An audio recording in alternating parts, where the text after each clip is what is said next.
summertime. 나는 퇴근합니다. 모두 안녕히 계세요. 부랴부랴 당장 집에 갈래요. May mga nag-walking date.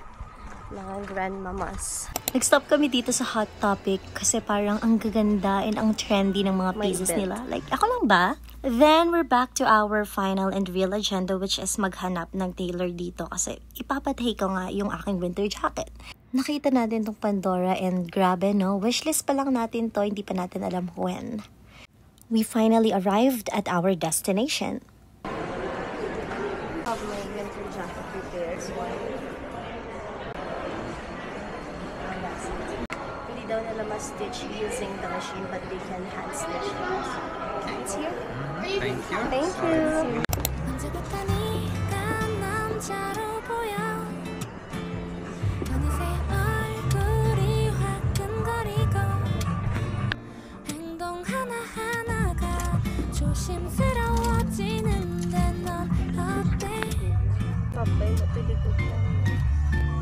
언제부터 난 너밖에 안 보여 어느새 내 마음을 숨길 수 없고 너의 하나하나가 사랑스러워지는데 난 One thing that I love about my size, sobrang liit ko kasi, is pwedeng-pwede ako sa mga pang kids.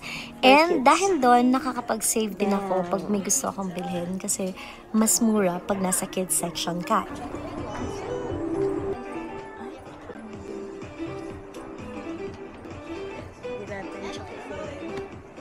Ang gaganda. Send money. We've found this cute store. I think this is new. The name is Milk Run. And I really fall in love with this.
Habang mo-order tayo ng food dito sa my food court, kwento ko na rin what happened to this video, bakit sobrang pangit ng quality niya. Grabe no, ang pangit ng quality niya.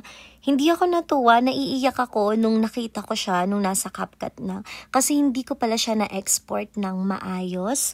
Sobrang pangit ng quality niya. Hindi ko siya na-export but na-download ko lang siya sa app. Basta ang hirap i-explain and sobrang frustrated ko to the point na ilang beses ko na siyang trinay na i-delete. Ilang beses ko na siyang trinay na hindi ko na lang siguro dapat tapusin.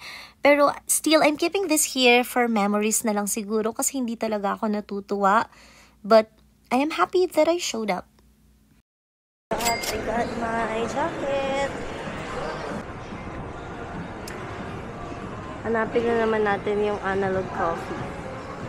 We saw this chatters dito sa my South Center Mall and my cousin just wanted to inquire kasi parang gusto niya daw magpa-bangs and it depends upon the price.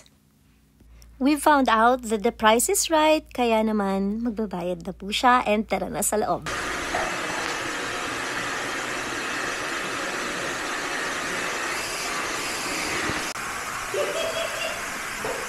Say hi!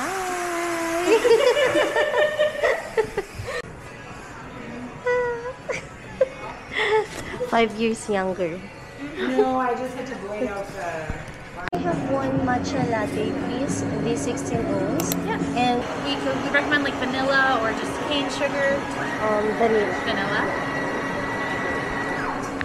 I just realized na dumayo pa kami ng friend kong si Wilfa sa Inglewood para sa Analog Coffee. Well, in fact, neighbor lang namin to. Nasa South Center Mall lang siya. So, natuwa lang ako and at the same time, I felt excited na maipatikim sa cousin ko yung matcha nila dito kasi it's the best.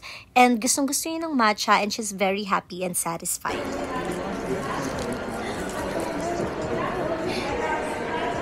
Here's to another first time! First time namin dito sa Mahogany Beach Park kasi may pa-activity yung church namin. I am just so grateful na nandito kami ngayon kasi miss ko na yung dagat. Like, neighbor lang namin ang dagat sa Pinas but here, kailangan mong dumayo.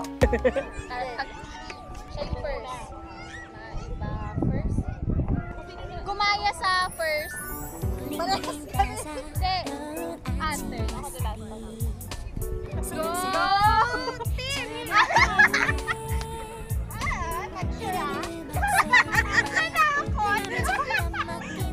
Layo naman yan.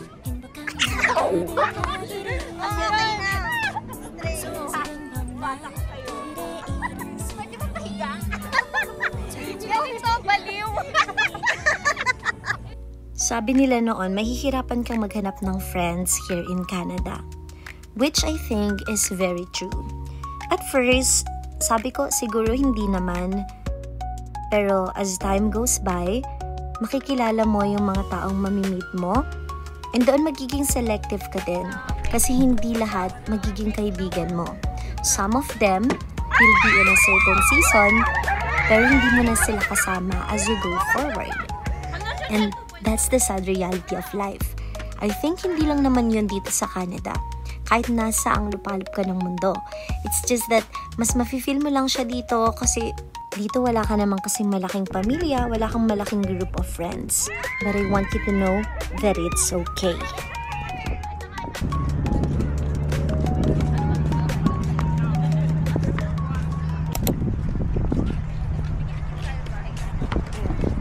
Hi ka ngayon. Hi vlog. So ako po si... Ba't nagpakilala? Ako po Ano to? Getting to know each other? So Ay, hello po! Nakikita yung course ko doon. I-take out mo yun. Oh, sino ka dyan? Oh, perfect! Naka-vlog ka, te. Diba na-alawi? Hello, te! Wala naman. Yung camera mo. Andito. Sabi ko sa'yo. Hi vlog.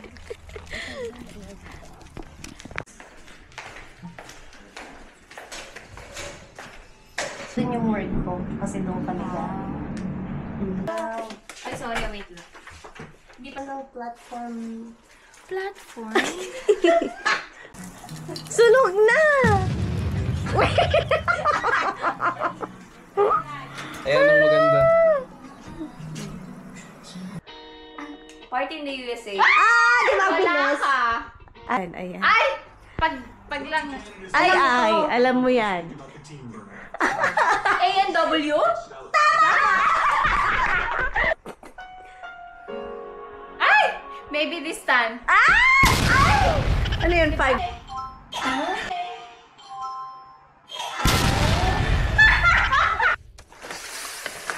Here's to another quiet Saturday morning. Ayokong lumabas kahit maganda yung weather. So I just ordered from my Starbucks app because it's another deserve ko to moment. I just want to slow down and intentionally enjoy my alone time. For the palabok and mango tapioca. We're having visitors tonight, y'all. Naniniwala ako na lahat ng mga bagay na nangyayari sa life natin are orchestrated by God. Last year, I celebrated my birthday alone. It was my very first birthday here in Canada. And I think I am only a week here nung sinelebrate ko yung birthday ko. I super duper cried a lot because it's very lonely. Binibidyohan po, nagpapapicture po si ate para sa birthday niya.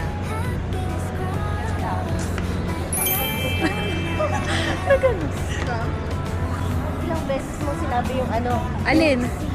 Ang init kasi ang init talaga noon. Pa nasa loob natin. 33. Yung sumunod na 33 degrees kasi nung... comment ko sana, Nika, oo, ang init. I feel you. Ganon. Eh kasi kailangan ko siya pagkasyahin ng 3 minutes lang kasi sa shorts ng YouTube. Ite-take over po natin yung vlog ni ate. Kaya nga, ewan ko, iba ata yung ano nila.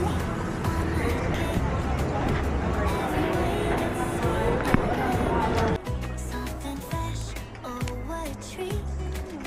Nothing else can taste this sweet. Strawberry sweet. Welcome to the Filipino Fiesta here in Calgary. For today's video, Yes. ay magmumukbang. See you later, Walang guys. Oh, festive. Ang sarap lahat. Maghalo tayo. Hello, ihaw. Ihaw ba yun? Oh my God. Wow, chicken inasal with rice. Lechon kawali with rice. And this year, I didn't celebrate it alone kasi lumabas ako kasama si Mika and Liza. They are actually my first friends here in Calgary kasi classmates ka sila sa accounting subject. I really enjoyed this time, and it is at this moment that I realize that genuine friendships are really important kapag malayo ka sa family mo. Because what do you mean I should be alone? I should be crying at home kung hindi ko sila kasama ngayon. I'm very grateful na enjoy ko yung araw na to. I felt very precious. So thanks to these two girls who chose to spend their day with me. Thank you for watching this vlog, y'all. See you again next time. Bye!